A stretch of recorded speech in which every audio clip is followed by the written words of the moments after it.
Hello, everyone. Today we're hosting a Solana DePIN November Roundtable, covering various thematic topics that happened over the course of October and early November within Solana DePIN. So we're joined by Trevor from Render, Gabe from HiveMapper, Jesse from Uprock, Richard and Sean from XNet, Robin from Wingbits, Frederick from Sourceful, and Darcy from Star Power. After a quick round of introductions with the speakers giving context on what they're building and who they are, we then dive into a question centered around demand within marketplaces. So let's pass it off to Gabe to hear about demand from the HiveMapper side. Data to improve upon their existing maps, to add coverage where they lack coverage, and to update and refresh coverage, where their data has gotten stale. It's a much more scalable, low-cost way of collecting high-quality data than sending around a dedicated vehicle. And so, there's a lot of people in the mapping industry, as well as like large enterprises like rideshare companies, logistics, automotive, that are looking for better ways to collect data. And so, these are large, sophisticated companies. It takes a very long time to prove to them that the data has the quality and the coverage and consistency they want, to ramp them up from a small pilot to a larger use. And we're starting to really hit our stride with a couple of these very large customers. We have more that are onboarding and really exponentially increasing their consumption. And so the trajectory is really strong, and we're really excited to show that to the world.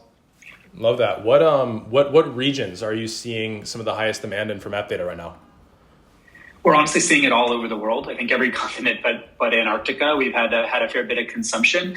And one thing that's interesting here is that many of the places that have many of the places that people would expect there to be high value, the San Franciscos, New Yorks, Londons, there is demand there. But the demand is actually surprisingly high in parts of the world that are more the developing world or second tier, just because it's a lot harder to justify sending dedicated mapping vehicles to some of those countries around the world. And so our customers are telling us, maybe it's harder for us to get coverage in Southeast Asia or Japan or Australia than it would be, the US and the EU. There's a lot more kind of dedicated mapping vehicles available in those markets. So it's been global, and it's been more distributed than I think people might expect. Love that. That's great. Can we also kind of pose this same question in a similar style to Richard at XNet? Can you kind of walk us through a lot of the demand on the data offload side and some of those numbers? Yeah. So, everybody needs mobile data, and mobile is a huge, huge industry. In the U.S., it's a $300 billion top line industry. Just the data side is about $140 billion. And all the major mobile operators here in the U.S. that build out the infrastructure that everybody's phones use, they're kind of maxed out. They weren't projecting the growth in data consumption because all of you were on your phones, on TikTok, on Insta, streaming video and consuming a lot more media. And so as a result, they're really being squeezed, and it's very hard for them to keep up. But there is a solution, and that solution is XNet. We're building out neutral host mobile network infrastructure, and basically pretty much everywhere we deploy it, there's a need for it. So about 75% of the time on average, when someone's phone comes in range of XNet and they are a subscriber to one of our customers, and by the way, we have access to over 50% at this point of the US mobile customer base, their phone says, hey, should I be using this XNet network, or should I be using the wide area LTE network? And about 75% of the time, that mobile operator says, yep, use XNet, it's cheaper, it's better.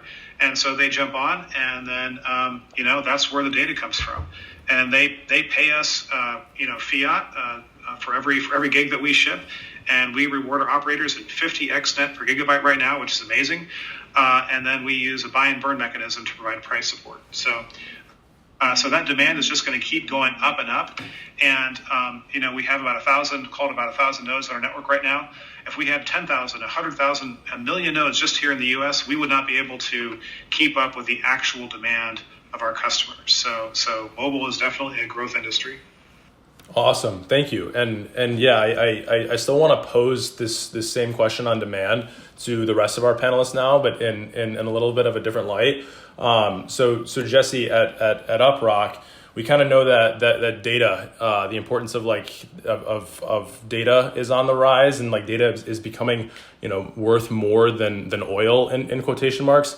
Can you kind of speak to like what does some of the customer demand look like in your market? Sure. Yeah. Sure. Yeah. The biggest demand we see is for real time like hyperlocal IP based data.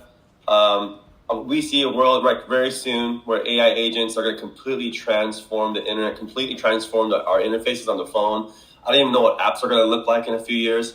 I mean, it's just going to be, and the only way these AI agents are going to be able to unlock the power of them is they're going to be able to need to query the internet like a database.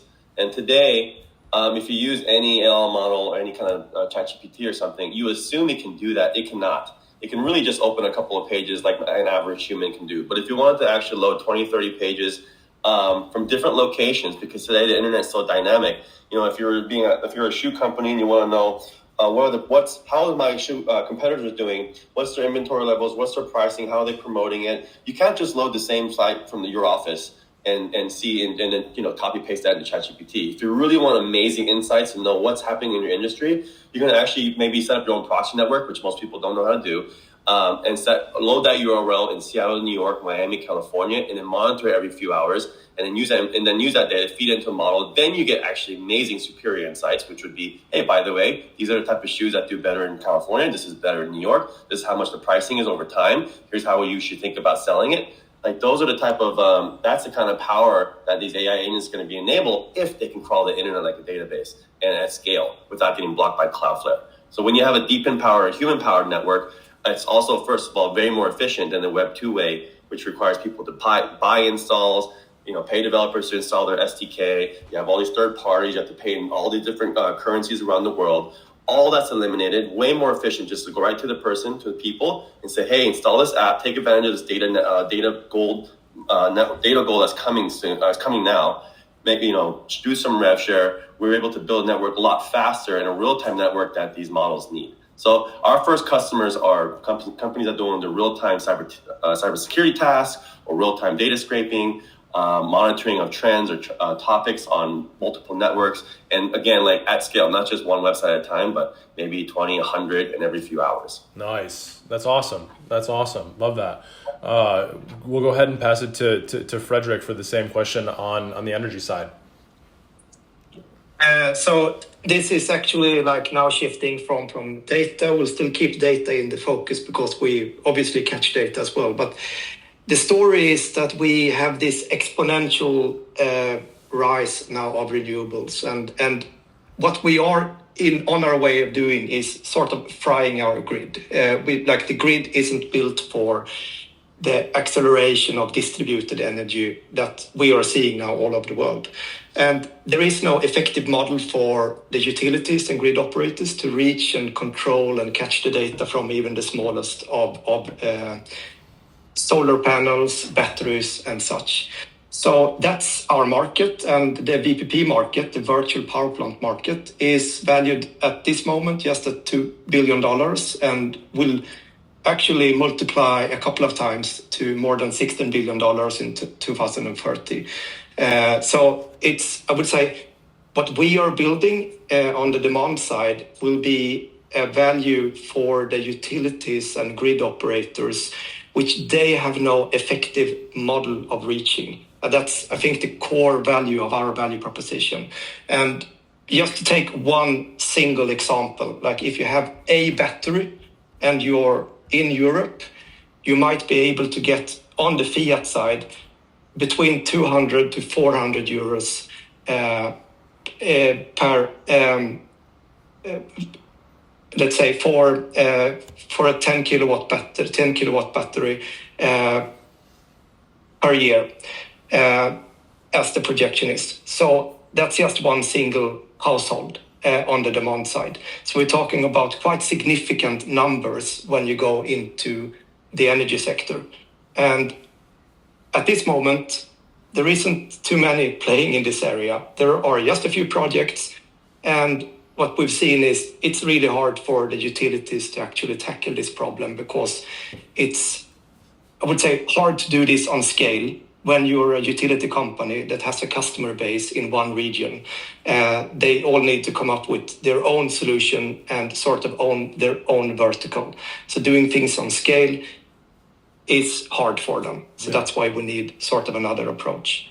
Yeah. But the growth in this area is like enormous. No one believes that we will use less electricity in the future, and we are stuck with a grid that is almost 100 years old in some places, and we need loads of new infrastructure to even keep up the pace of new data centers and AI. And at the same time, we're sort of disrupting everything that happens in the grid, that the old power plants aren't the big players anymore. We're seeing that everything is getting more and more distributed from the energy production. Solar panels are getting way, way cheaper, and batteries are getting way, way cheaper. So we have like the perfect storm here, and that's where we come in with a more effective solution than the other players. So I'm super bullish in, I would say, the energy space at this time. Love it. Thank you. Robin, let's go ahead and pose the same question to you on the demand side. So, if you look at the industry, right? So we're not really coming in with something brand new that no one has seen before. The aviation industry has relied on volunteer crowdsourced data for the last 10 or 15 years. The data now has become regulated pretty much all over the world. But since US regulation in 2020, we've seen about between 100 and 200% growth in the revenue of the competing networks, simply because now when all planes send the data, you can create way more complete data sets. So there's way more demand for it. But what's interesting about our case is that, we're coming in, it's a $22 billion space, which doesn't maybe sound like a lot compared to some other spaces. But what I think is pretty unique is that our infrastructure and the quality of the network is far superior to anything that exists. So it kind of creates more of a winner-takes-all market where, if we just reach specific KPIs in terms of coverage, we can essentially take a majority of the market pretty quick because we're better on every aspect. We went live with the first customer about 6 months after launch, so still in testnet. They moved us from a test phase to production after about 45 days, which is a great validation. And then we've started several new pilot cases now, because generally how it works is you send the data, they have to validate it, compare it to the existing networks they buy from, make sure you provide enough value. So demand side is definitely high. We don't have to educate the customers of why they need the data. They already buy it. Now they just have an option to buy it from a better quality network, so to speak. So it's quite an exciting case. But then if you look at aviation from another aspect, it's growing. It's facing a lot of challenges with congestion and emissions and focus on profitability. You have the drones coming into the space, kind of encroaching on the airspace. You have the advanced air mobility space, taking kind of growing. None of the other networks in the space are actually positioned in a way to function as infrastructure for either the drone or the advanced air mobility space. And that's where we think we have a very unique position to kind of take the first mover advantage on that part. And while, drones and advanced air mobility is not mature yet, I don't think anyone can argue that drones are not coming or different modes of transportation are not coming. So that's quite exciting. Awesome. Yeah, definitely. Love that. That's a great insight. Thank you. And then Darcy, we'll go ahead and let you round off this one. Yeah. Okay. Yeah. So I guess Frederick have talked a lot about the energy part. So yeah, so energy issue, everyone knows it's a big market and everyone knows it's well kept growing, the AI or something. So, and the demand is really driven by two trends. The energy market will shift toward decentralization. And another thing is people looking for smart hardware that can offer real tangible benefits. So the energy market is big, but our first product is small. We use a smart plug to connect every appliances or your own appliances into a smart devices. We can control them and we can monitor your energy usage. So that's a kind of the virtual power plant operation, just like Frederick said. And also, we focus on the user side. The users can connect their old home applications with a smart plug, and then it becomes a smart, and it can participate in the virtual power plant operation. So that's our side. Love that. Thank you. So we've kind of covered a good little broad spectrum of demand across obviously quite a few different markets here. The other side, of course, of DePIN is supply. And so we'll kind of shift gears a little bit towards what has been kind of like the go-to-market strategy for building out the supply side, for acquiring new users. So I guess why don't we start back with Render? Trevor, can you kind of give us some insight as to kind of what you're seeing from your side on supply and user acquisition? Sure. So it's an interesting paradigm on the GPU supply side. You've got 1.5 billion GPUs out there in the world, but not all GPUs are equal. Many of those GPUs are pretty limited. When you look at the scope of GPUs that could be doing rendering, it's in the hundreds of million range, about 300 million. So a fair abundance. But then when you narrow in further and say, where are the GPUs that could do training, and particularly large language model training, you're talking a significant subset of that. Definitely less than 10 million. I think the estimates are sort of 5 to 10. So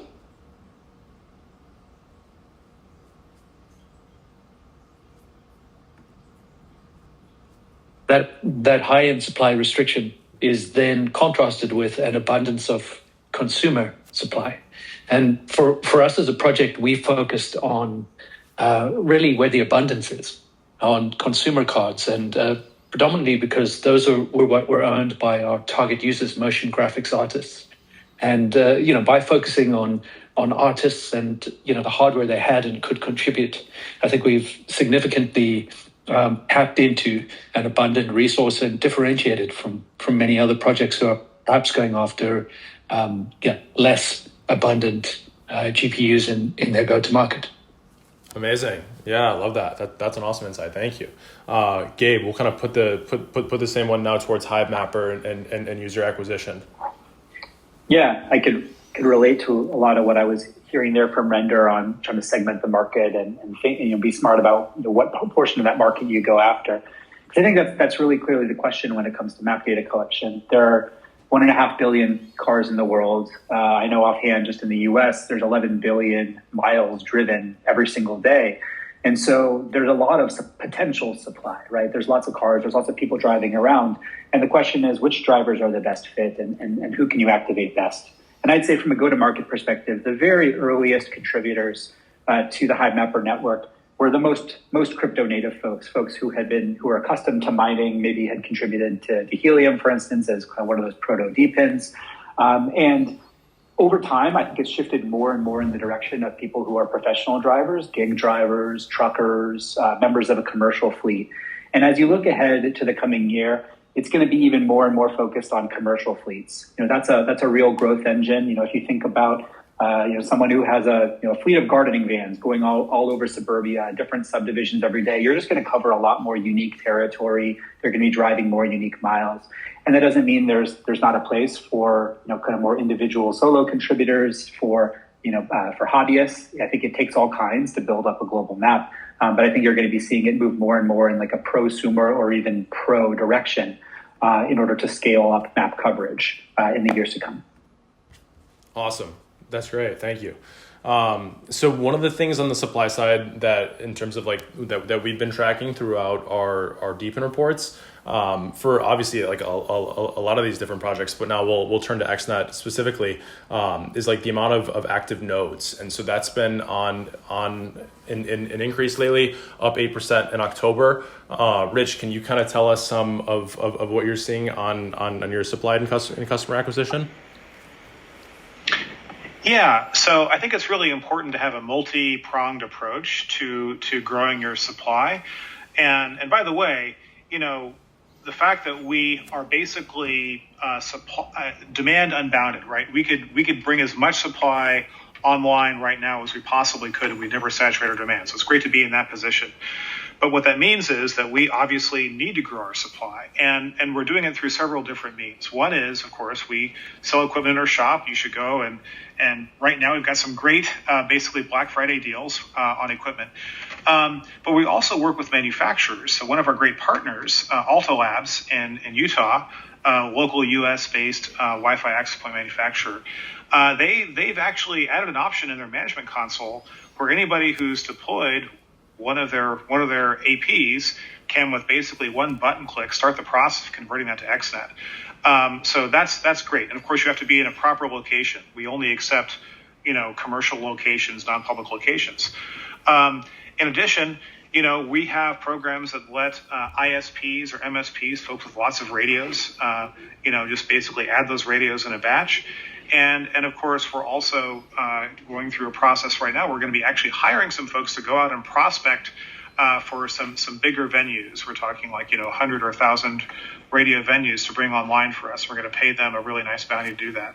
So we're growing, and we're going to accelerate that growth because, of course, the bigger our network, the more the money flows in, and the more people we can help with improved connectivity. So again, I think having a multi-pronged approach where we're going after both the crypto native folks who are enthusiast deployers, but also going after professionals, and ultimately going after kind of the same big venues that some of the established old school neutral host network folks like Crown Castle and Boingo. That's how we're going to keep growing. Thank you. Yeah, thank you, Rich. So we are kind of running up on time, but I definitely want to get through this last question on supply and then one more. So let's kind of also keep moving it pretty quickly here too. Jesse, we'll stay on the supply side. Jesse, can you talk to us about device IPs and some of the growth that you've seen there, especially over the last year for the supply side of Uprock? Yeah, what we tapped into is a worldwide trend of people wanting to make passive income on their mobile device. If you look up the words reward program or passive income, there's Web2 companies that have 50 million, 100 million installs. We just think it's a superior product to build in Web3 because one, instead of in the Web2 space, if you want to build a proxy network, a real-time data mobile network, you have to incentivize developers to install your SDK. You have to have games that are super compelling so people can keep the games installed, et cetera, et cetera. And each time people are earning points, those points are siloed in each game. Crypto is way more powerful, more superior because you can earn points. You can actually earn crypto in an app and spend it anywhere you want, however you want. It's not just siloed within that game like most reward programs are on Web2. Credit cards, points are stuck in that program. Airline points are stuck in that program. In a reward program, as Web3 enables, whatever you earn, you can cash out, you can spend on your phone bill, you can do so much more with it. And so this is why I really consider DePIN as the world's best reward program because it just converts so fast. So, we haven't spent money on ads. We have over 2 million installs. People are really active when they see it works. You don't have to use a credit card, just instantly get tokens. So we have, I think, 1.1 billion transactions in the past year. And people just doing withdrawals, earnings, transactions, earning tasks, anything, stuff like that, referrals, like 1.1 billion. So people are really active because they can see it's instant without having to pay something up front. So I think that's why it's superior to Web2 world where they have just buy installs, pay off developers. It's just so much more costly to build a real-time network and also maintain it. We really incentivize people to keep installs, share with their friends and family, and check in their wallet every day. Definitely. Yeah, thank you. Frederick, on your side for energy and the energy gateways that you guys are deploying. Yeah, and actually a good point was mentioned just earlier now that it also applies for energy. You're actually sharing a lot of data of your energy usage to your energy company because they are billing you. But that data is valuable. So just the story of sharing your data and actually getting rewards for it is a powerful story and also gives passive income. But in the supply side, how we're now doing it is that we have a strong partnership with Helium. So we're doing dual mining with also Helium hotspots. So you're able to sideload our firmware on a Helium hotspot. We're also doing API onboarding for selected models. So you have a soft non-hardware version of actually joining the network. And we're also working on integrating even more ways of participating, such as sharing your data from your utility meter. That is actually very soon possible in the European region of connecting your utility meter and sharing that data.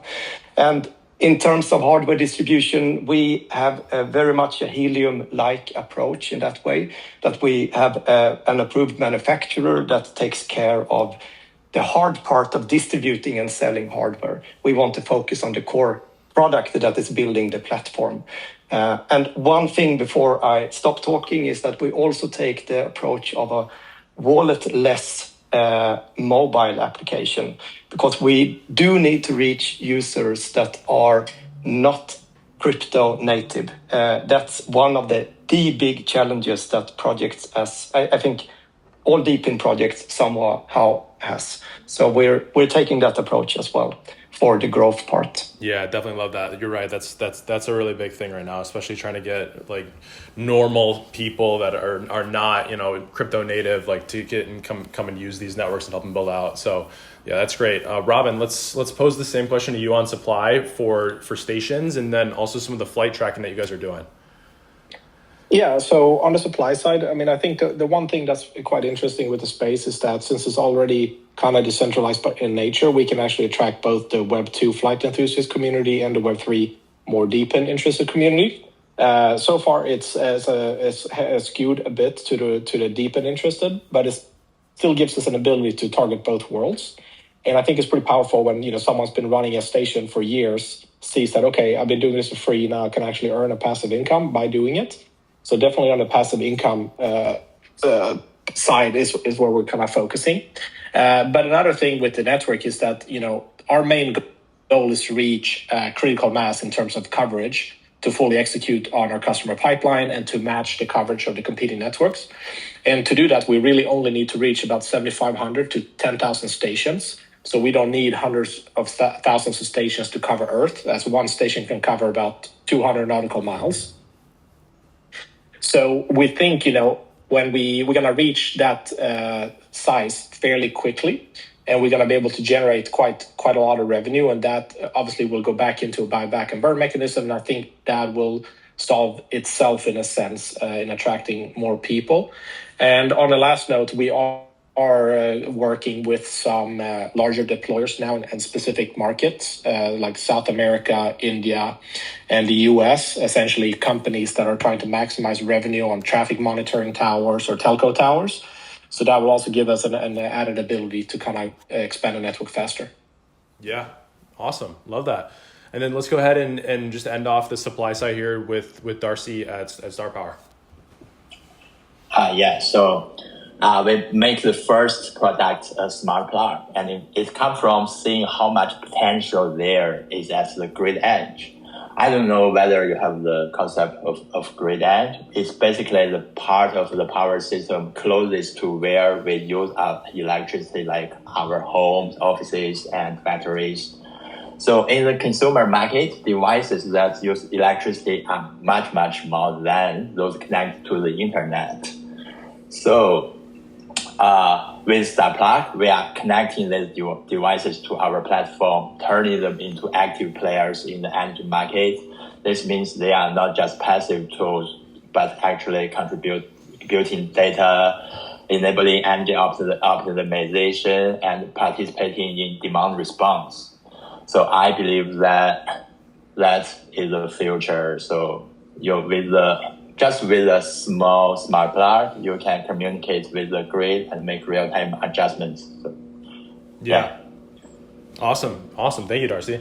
So we have about 10 minutes left, and I do want to get through the panel one more time on like one last question here, but I'll go ahead and kind of pose it as a two-pronged question, and then let's see if we can try to get through everybody through all 7 projects. So the first part of the question is going to be kind of like a pitch on your end. So how do you distinguish yourself from your competitors and other marketplaces or networks? Like why should we use this DePIN platform over another one? So that's going to be part one.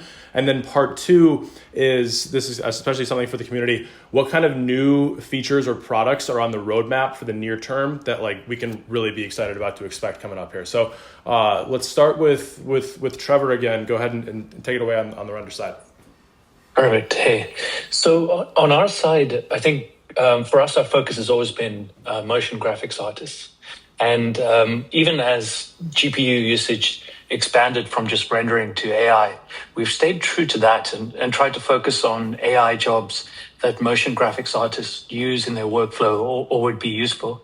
So there's been a little bit of that core focus.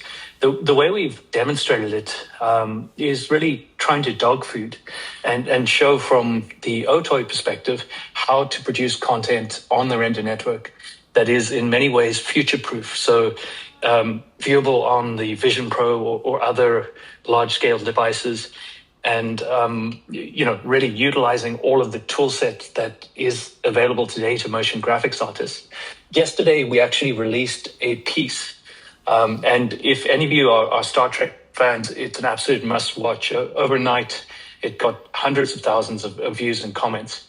If you go to our site, roddenberry.x.io, and Dan can share that, you'll see the short. It's an absolutely amazing production done using various AI tools, done using the render network completely. So what we try and do is we try and showcase in the same way the folks at Epic built Fortnite, showcase to your user base exactly how to use the tool set and how to build amazing content. So that's really front and center, that focus on motion graphics artists and creation.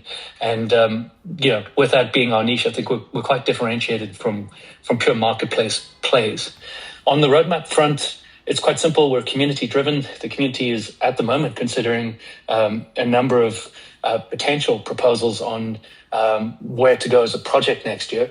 I do know there were some proposals that they voted on this year that are still in process. Probably the biggest one would be the addition of a third rendering engine in Cycles, and Blender being the DCC behind it. And I think that will open up a massive ecosystem as the largest open source motion graphics tool today. So a lot of excitement there. And I think, really excited to watch the community drive additional roadmap proposals here as we lead into the new year. Really for us, as we start to look at taking advantage of Solana and what can only be done on Solana in terms of throughput and in terms of just speed of usage and cost, I think you'll see a lot emerge as we lead into it. Awesome, thank you, Trevor. Yeah, I will. I'll go ahead and tweet out the Roddenberry archive as part of a highlight to follow up this space here. So let's go ahead and pose that same question now to you, Gabe. So part one, differentiation, and then part two on new product developments. And actually, I guess this one, I'm not even sure if HiveMapper has any competitors. So go ahead and kind of just more talk through some of the things of why folks should use the network. Well, so, I think we certainly do have competitors, and I think it's really important to remember that Web3 and DePIN did not invent the concept of crowdsourced mapping. There have been many crowdsourced map data collection projects or map data processing projects over the past 20 or so years. You have something like Waze, you have something like OpenStreetMap, you have something like Mapillary. There are many people who have pursued this concept, and I think as it relates to the Web 2 space, Web3 and DePIN really is our superpower, our differentiator relative to them, the ability to fairly reward people for their contributions. So you're not, burning people the way that all these Waze contributors spend so much time and energy building this map only to have the developers sell out to Google for $1 billion and they get nothing. But as it relates to Web3, I think there's a number of projects that are kind of pursuing geospatial and map data. I think our core strength is our just laser focus on the needs of map data customers and on delivering them exactly what they need.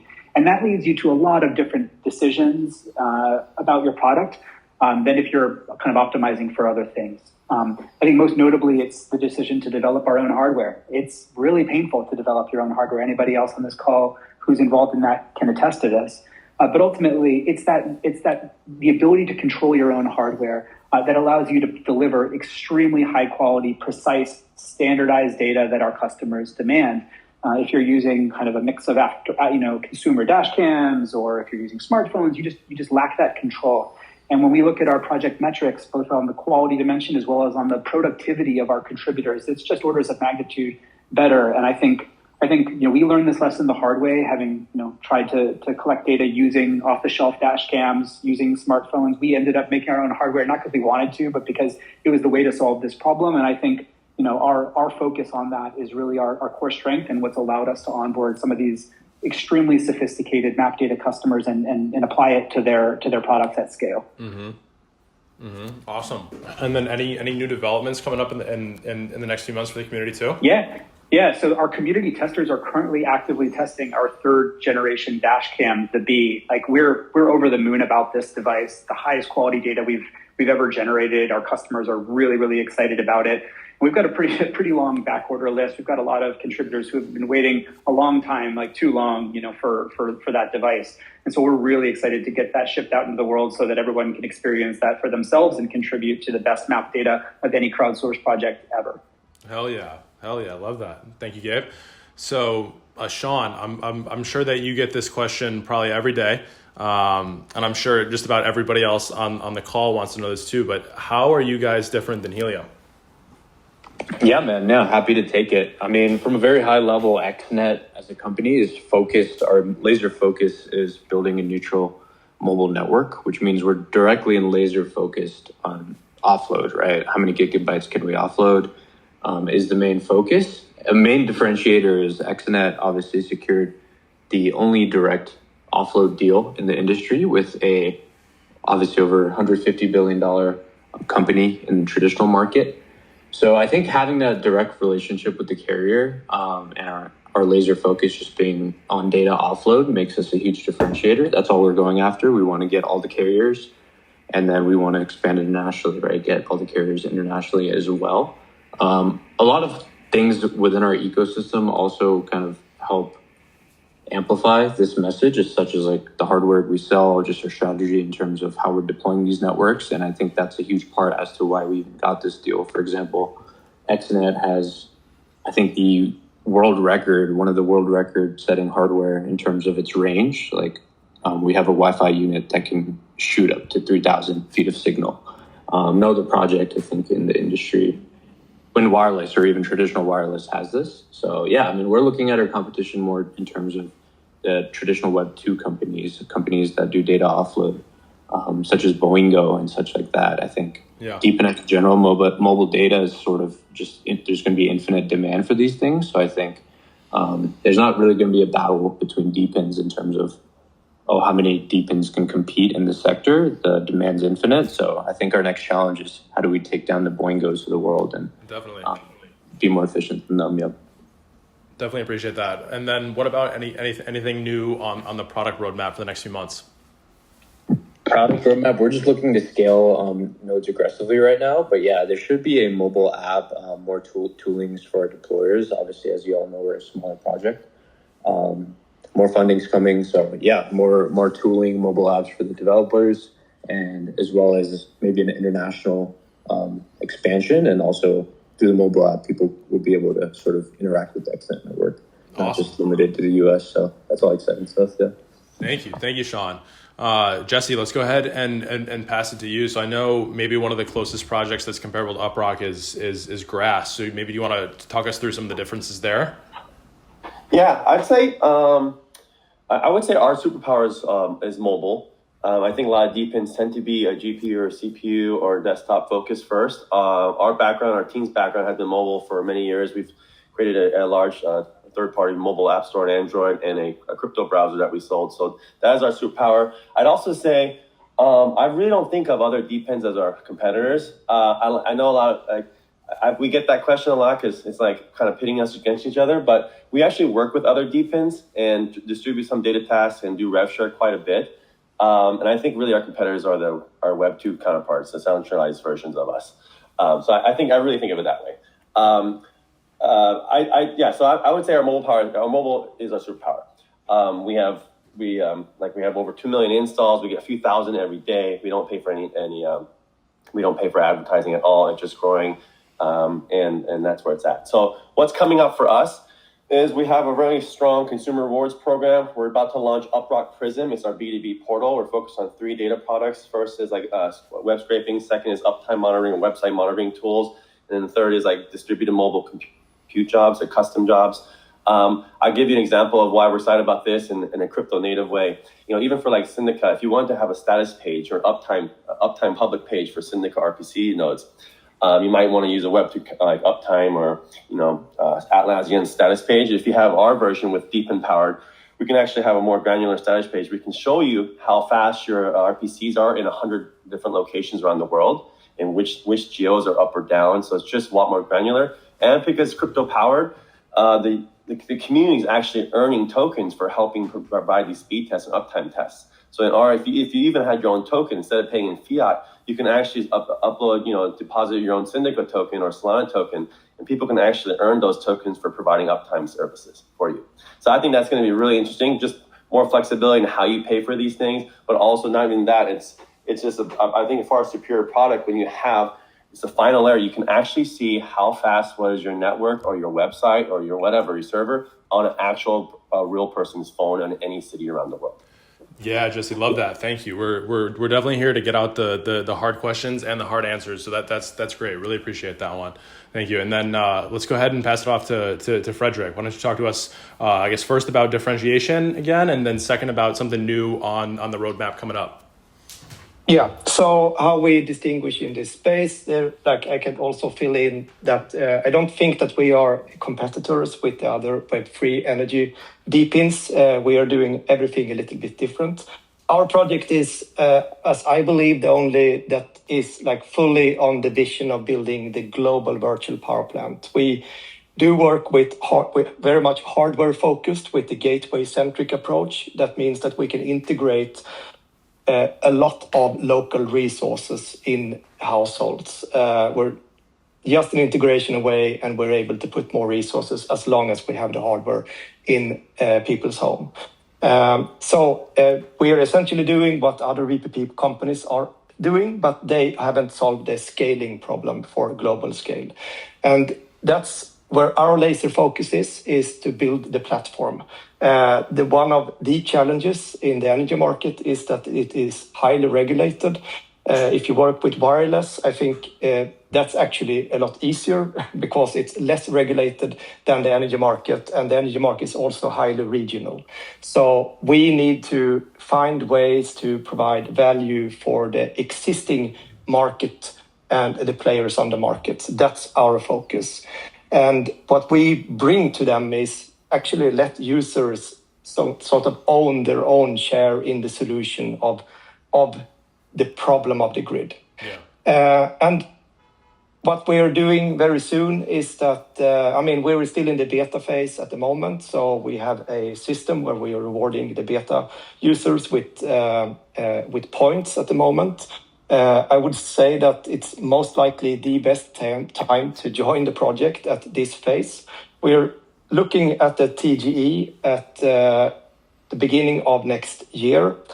And the next big thing that happens in our network will most likely be the mobile app that, fingers crossed, will be released to the public within a month. And I know that our main mobile app dev is listening in, and he's probably stressed when I say this.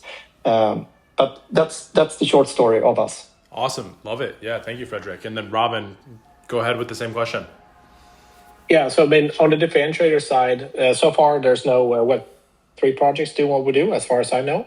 So our competitors on the Web2 side, but there's really two things that separate us. One is obviously on the Web3 side, where we have an incentive model, which essentially leads to each station being way more optimized on average. But it also allows us to target growth in specific regions, which is a massive issue for the existing data buyers. They cannot get the networks to grow in specific regions. And secondly is on the hardware side. So obviously now we launched the first approved hardware together with GeoNet middle of October. But essentially we're the only flight tracking network that can provide a proof of location for the device and cryptographically sign the data. And this leads to obviously a much more secure network, but also less trash data to clean up, which means we have way lower latency. So overall, the incentive model and the hardware makes it quite a superior network compared to what exists. What's coming next? We're really focused on TGE beginning of next year. So that's in the works. But then we're coming out with several pretty significant platform updates here before too long. And in about 2 weeks, we'll have a pretty cool announcement coming out, which I can't say what it is yet, but keep an eye out. What's the ticker for all of our listeners? Wings. Well, I'm sorry, what was that? Wings. Wings. Okay, cool. Wings. Awesome. Thank you. Yeah, we'll definitely be on the lookout for it. Thank you, Robin. And then Darcy, go ahead and round us off the last one. Okay. Yeah, so I guess the first thing is the engine market is massive. It's like being a huge room where competitors might not even see each other, and we focus on Asian Pacific and Europe market first. This is based on our social network, for the project like Daylight or Glow, they focus on the North American market first. It's hard to imagine that the Daylight install a solar panel in Australia, So on the supply side, most of the renewable energy products in these regions come from China, and we already have great partnership with the key manufacturers. So we just launched the first Web3 home storage battery last week. So on the demand side, we have got strong connections within the Australian companies in the virtual power plant space. And plus, Australia has one of the most major VPP markets out there. So it's a perfect place to kickstart our growth. For the roadmap in next few months, the first thing I have mentioned, we launched our energy storage battery. And if you are in Australia and Europe countries, you can actually buy it and try it now. And the second thing is the mainnet launch airdrop. We are planning a big airdrop when we launch our mainnet. So not only is this significant milestone towards a fully decentralized energy network, it's also our chance to give back to our amazing community. So just check our website to register for the airdrop. And the last thing is the TGE. TGE is definitely the thing our community is most excited about. And we are planning to complete the mainnet transition in Q1 next year. And alongside that, we will hold the TGE and get the token listing. So I think that's a major step for the next few months. Thank you. Awesome. Yeah, thank you, Darcy. So you guys have to forgive me. We're about eight minutes over here. But just before we wrap for this space, I want to go ahead and hand it off to our speakers. Do any of you guys have any questions for each other?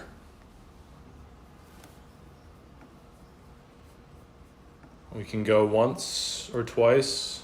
If anybody were to chime in with anything, just wanted to make sure we give it one last go here. I just want to say, listening to everyone talk, the vibe in this room is that everyone's on top of their game. So it's just been very inspiring. So yeah, appreciate being part of it. Yeah, of course. Thanks, Jesse. Does anybody else have any kind of closing remarks just like that too? Yeah, no, inspired. I mean, DePIN, I remember joining as an early helium miner 2, or I don't even know. I was in school still then, but just seeing the space from where it came from is pretty insane. A lot of these meme coins talk about their cults and stuff, but DePIN could be one of the strongest cults, I think, of the cycle going forward into 2025. A bunch of people just had ideas to distribute these networks, and look where we are today with direct deals with carriers, and all of you guys up here on stage are doing tremendous things. So let's just keep going. Super cycle soon. Definitely. Yeah, I mean, I'm super thankful for having me, and you always get a bit of an imposter syndrome when we're in these calls, because it's super impressive what everyone is building, and it's really fun to learn about all the pretty ingenious ideas that come out of here. So thank you. Always, yeah, of course. And I fit into that as well. And also, I'm glad that we have so many different areas in the world represented in one call. I'm impressive to have gotten all the world in one place. And that's cool. And one thing I could add to this is that I believe, and we've seen that in our project so far, is that we see also an interest from the investor side now, from traditional investors that know nothing about tokens, nothing about blockchain, that are eyeing this sector and actually are joining in. That is something that is extremely cool. 100%. 100%. Yeah, I have to agree with Frederick there, because I mean, our first investor was Web2 only, and they did not even take the tokens as part of the deal. They just took the equity, and I think we were one out of 3 projects out of over 1,000 deals with a Web3 aspect for them. So definitely, it makes sense. Like DePIN actually is a use case where you can see the value of using a Web3 aspect, and I agree with Frederick 100%. Yeah, and we actually got the question from one of, I would say, like, could we skip the token? I mean, we are still interested in obviously we don't want them to do that, but that's at least a fun story to tell. So actually, I came from the traditional Web2 area. So when the other co-founder of Star Power asked me, hi, Darcy, I want to do something, use token. So, wow, what is token? And when he explained the flywheel effect for me, I just told him, wow, that's it, because the pay point for the Web2, especially the energy sector, is your storage battery is so expensive, it's less attractive, but plus token, everything may be changed. Yeah, so definitely. Yeah, that's what I was saying. Definitely. Cool. Any other closing remarks from anyone? Awesome. Well, I'll just say, in the spirit of community building, we also have a DePIN DAO. If you guys want to DM me, I'd love to have you guys join it. So I just wanted to say that. Yeah, definitely. Yeah, thanks again. It's called DPioneers, and it's a DePIN DAO, and it's in the same spirit as this conversation, just collaborating with like-minded businesses and individuals, and we just try to promote each other's projects, essentially. So I would be remiss if I didn't bring that up, because I think this is the kind of the spirit of community building that I love, and that's what the DAO is about. So that's it for me, and thank you so much. Awesome. Yeah, thank you. Thank you to all of our panelists today, and thanks so much to everybody who listened in. We will hopefully see you on the next one here in December. Yeah, thanks for having me. Thank you, everybody. Take care, guys. Thank you. Thank you.